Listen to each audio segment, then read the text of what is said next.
Hello everyone. आज हम intermediate के प्रोज के दूसरे chapter lost spring stories of stolen childhood को पढ़ने जा रहे हैं। लॉस्ट का मतलब खोया हुआ या अंतिम, स्प्रिंग का मतलब बसंत ऋतु से जो बड़ा सुहावना होता है, यानी बसंत का खो जाना। ये स्टोरी बसंत के मौसम पे नहीं है बल्कि बच्चे के जीवन में है। जो बचपना होता है बच्चे का, वह एक अच्छे स्प्रिंग की तरह होता है, बसंत ऋतु की तरह होता है। स्टोरीज ऑफ स्टोलन चाइल्डहुड, छीना गया बचपन की कहानी, यानी जिस बच्चे का बचपना छीन लिया गया हो, जिन बच्चों का, उनकी कहानियाँ इसमें आपको बताई जाएंगी। दो इसमें पार्ट हैं। पहला है कि sometimes I find a rupee in the garbage, जिसमें साहब आलम की कहानी है, और I want to drive a car, इसका दूसरा पार्ट है जिसमें मुकेश की कहानी है। दोनों ही बच्चों की के जो है चाइल्डहुड को छीन लिया गया है। छीनने का मतलब है कि उन्हें अपने पूरे बचपने को सुखद आनंद में नहीं व्यतीत होने दिया गया है, उन्हें कार्य करना पड़ा है। चाइल्ड लेबर का मामला है, उन्हें बचपने में ही बहुत कुछ कार्य करने पड़े हैं जो बच्चों को नहीं करने चाहिए।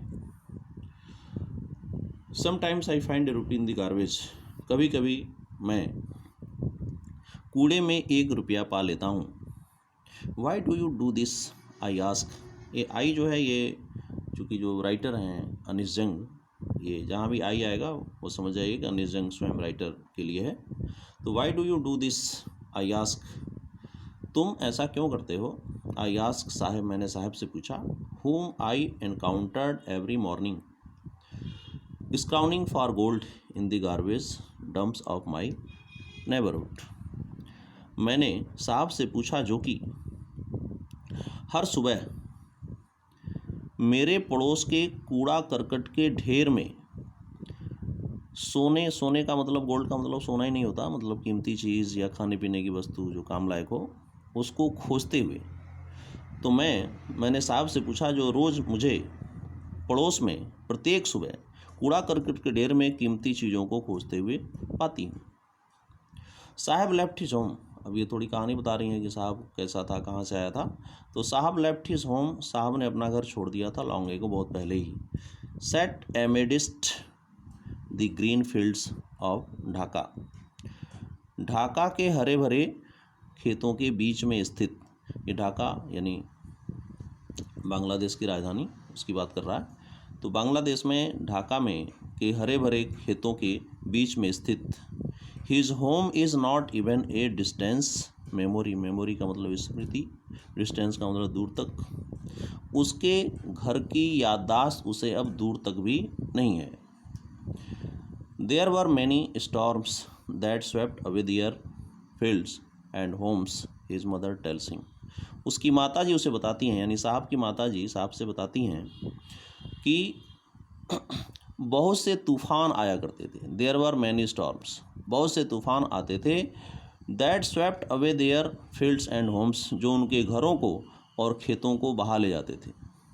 दैट इज़ वाई, यही कारण है कि दे लेफ्ट, उन्होंने छोड़ दिया, यानी ढाका का छोड़ने का जो कारण है वह माता जी उसको बता रही हैं। Looking for gold in the big city, और बड़े शहर में धन की तलाश में आ गए। वेयर ही नाउ लिव्स, जहाँ अब वह रहते हैं। I have nothing else to do, मेरे पास करने को कुछ भी नहीं है। ही मटर्स, वह धीरे धीरे बोलता है। लुकिंग अवे, दूर देखते हुए या नज़रें छिपाते हुए, नज़रें बचाते हुए। मटर्स का मतलब बुदबुदाना भी होता है धीरे से। गो टू स्कूल आई से ग्लिवली, मैंने सहज भाव से कहा। ग्लिवली का मतलब सहज भाव से, ऐसे ही मैंने सहज भाव से कहा। गो टू स्कूल, तब स्कूल क्यों नहीं चले जाते, या स्कूल चले जाओ। रियलाइजिंग इमीडिएटली, तुरंत महसूस कर लिया। How hollow the advice must sound, hollow का मतलब खोखली, एडवाइस का मतलब राय, और तत्काल ही यह भांप लिया या यह महसूस कर लिया कि उनकी जो सलाह थी स्कूल जाने की, वह उन्हें बहुत ही खोखली लगी होगी। There is no school in my neighbourhood, मेरे पड़ोस में कोई भी स्कूल नहीं है। वैन दे बिल्ट वन, जब कोई बना लेगा। आई विल गो, तो मैं अवश्य जाऊंगा। If I start A school will you come, I ask, half jokingly. मैंने थोड़ी मजाक में, हाफ जोकिंग का मतलब थोड़ी मजाक, मैंने थोड़ी मजाक में पूछा कि if I start A school will you come, कि क्या यदि मैं एक स्कूल प्रारंभ करूं तो विल यू कम, क्या तुम आओगे? यस, हाँ। He says smiling broadly, broadly का मतलब खुलकर, उसने खुलकर हंसते हुए उसने कहा या वह कहता है कि यस, हाँ। ए फ्यू डेज लेटर, कुछ दिनों के बाद से ही, I see him running up to me, मैंने उसे अपने तरफ दौड़ते हुए आते देखा। इज़ योर स्कूल रेडी, क्या आपका स्कूल तैयार हो गया है? It takes longer to build a school, I say, मैं कहती हूँ कि एक स्कूल बनाने में लंबा समय लगता है। Embraced eight having made a promise that was not meant, embraced शर्मिंदा होकर के, eight having made a promise एक वादा करके, यानी एक वादे पर शर्मिंदा होकर के मैं कहती हूँ कि एक स्कूल बनाने में बहुत लंबा समय लगता है। और किस प्रकार का प्रॉमिस करते हुए, किस प्रकार के प्रॉमिस पर शर्मिंदा होते हुए? दैट वाज नॉट मेंट, जिसको पूरा करने की इच्छा ही नहीं थी, यानी राइटर की इच्छा स्कूल बनाने की नहीं थी, लेकिन उन्होंने थोड़े से मजाक में ही कह दिया था। बट प्रोमिसेस लाइक माइन, लेकिन मुझ जैसे जो वादे थे, abound in every corner of his bleak world, bleak का मतलब नीरस संसार, ऑफ हिज ब्लीक वर्ल्ड का मतलब उसके नीरस संसार के प्रत्येक कोने में मैंने जैसे वादे किए थे, इस प्रकार के वादे बहुतायत थे, पर्याप्त मात्रा में थे या भरे पड़े थे। अबाउंड्स का मतलब भरे पड़े या बहुत अधिक मात्रा में।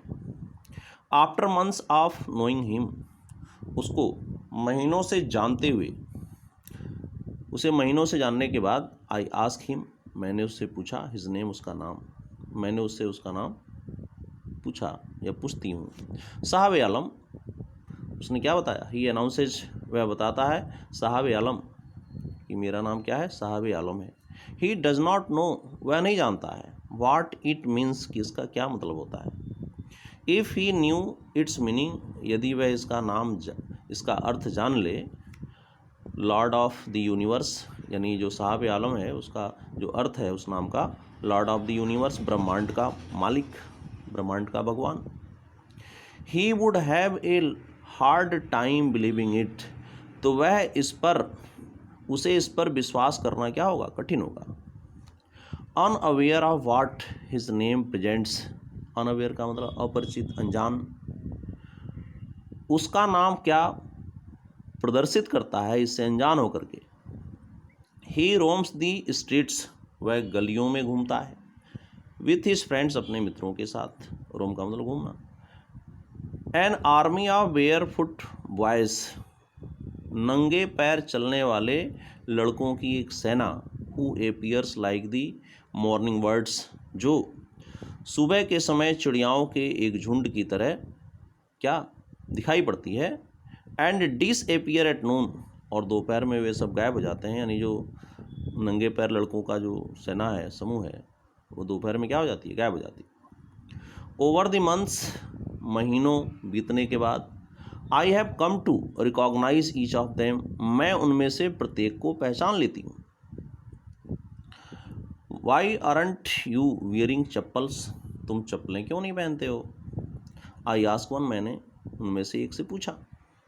My mother did not bring them down from the safe, मेरी माताजी उनको, किनको? चप्पलों को आलमारी से नीचे नहीं उतारती हैं।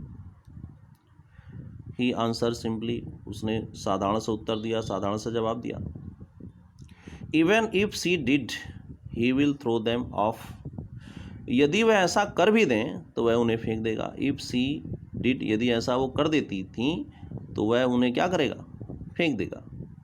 एड अनोदर, दूसरे ने कहा, who is wearing shoes that do not match, जिसने कि जूते पहन रखे थे जो मैच नहीं करते थे, यानी दोनों जूते जो है, एक जोड़ी जूते में जो दोनों जूते थे वो अलग अलग थे।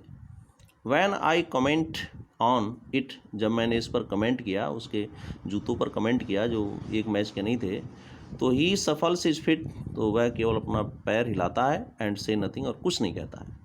I want shoes says A third boy. एक तीसरा लड़का कहता है कि मैं जूते चाहता हूँ। Who has never owned a pair all his life. जिसने अपने पूरे जीवन में एक जोड़ी जूते कभी भी प्राप्त नहीं किए हैं। Travelling across the country. पूरे देश में घूमते हुए। I have seen children walking barefoot.